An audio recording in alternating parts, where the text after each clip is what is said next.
Sud Radio vous explique comment ça se passe du côté de l'île de la Réunion, balayée donc par le cyclone Bellal avec des rafales de vent qui peuvent atteindre jusqu'à 250 km/h.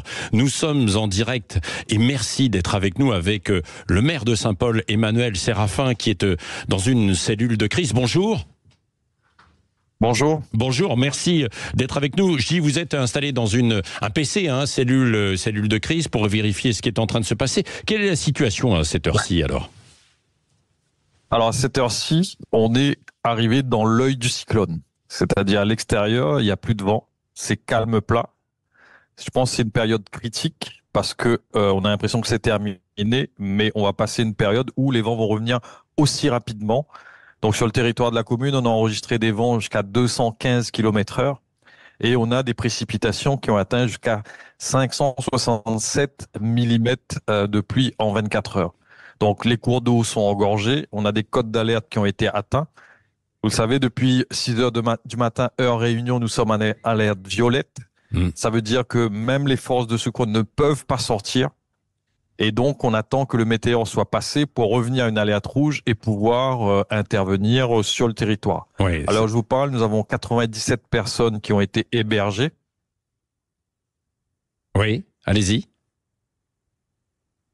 97 personnes hébergées dans nos... Voilà. Oui. Et donc, nous avons dû, pendant la nuit, avant la limite de l'alerte violette, évacuer des gens parce qu'on a à l'ouest risque de submersion marine et donc on a évacué les personnes au plus proche du littoral sur des zones extrêmement sensibles. Oui, c'est ça. Mais alors, ça va durer combien de temps ce passage que là vous dites, vous êtes dans l'œil du cyclone complètement, ça risque de durer combien de temps ? Alors, ça va durer 1 heure et on va repartir sur des vents extrêmement puissants. Et le cyclone est censé traverser l'île telle que Météo France l'a décrite depuis très tôt. C'est pour ça qu'on s'est préparé. On a protégé les bâtiments, on a mis les alertes de la population. Chacun a pu faire ses provisions. Bon, on est habitué, mais le phénomène est extrêmement puissant. Et c'est pour ça que les appels à prudence ont été lancés très tôt. Parce que la trajectoire, elle est totalement inhabituelle. D'habitude, les cyclones vont d'est en ouest. Et là, ce cyclone arrive de l'ouest et tape de plein fouet l'ouest, qui est la côte sous le vent et qui n'est pas préparée à autant de vent et de précipitations. Ouais. Les communications passent encore, puisque la preuve, c'est qu'on dialogue effectivement ensemble. Tout ça a été protégé auparavant, reconstitué, solidifié en quelque sorte. Alors on a quelques antennes qui ont été détruites, donc à certains endroits il y a des soucis. Sur le territoire de la commune, par exemple, il y a 5000 abonnés qui n'ont plus d'électricité, près de 2300 qui n'ont plus d'eau.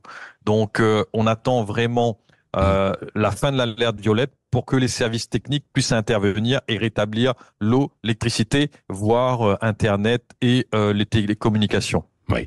Merci beaucoup, Emmanuel Séraphin, maire de Saint-Paul, d'avoir consacré quelques minutes à répondre à nos questions. On prendra des nouvelles aussi. On sera dans un autre endroit de l'île de la Réunion tout à l'heure dans le journal de 8 heures et évidemment on informera les auditeurs. Il y a 2 heures d'avance, je crois. Vous avez 2 heures d'avance. 3 heures. 3 heures. 3 heures en cette période. Oui, absolument. Merci d'avoir été avec nous et bon courage à tous les habitants donc de l'île de la Réunion et toutes les équipes qui sont avec vous.